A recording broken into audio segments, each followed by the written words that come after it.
ఇంటికో మొక్క పెంచితే ఇంటికో ఉద్యోగం ఇస్తాం.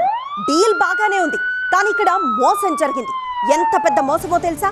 దానికి సంబంధించిన డీటెయిల్స్ చూద్దాం. ఎన్టీఆర్ జిల్లాలో ప్రజల నుంచి కోట్లు కొల్లగొట్టిన ఒక సంస్థ బోర్డు తిప్పేసింది.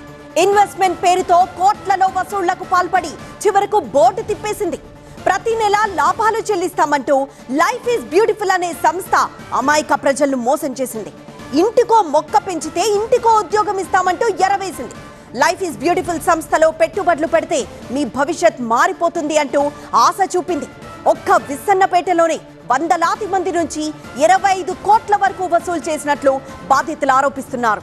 10,000 పెట్టుబడి పెడితే ప్రతి నెల 1,000 రూపాయలు, 5 లక్షలు పెట్టుబడి పెడితే నెలకు 50,000 ఇస్తామంటూ టోకరా వేశారు. ఏజెంట్లను నియమించుకొని టార్గెట్లు పెట్టి కోట్లాది రూపాయలు కొల్లగొట్టారు.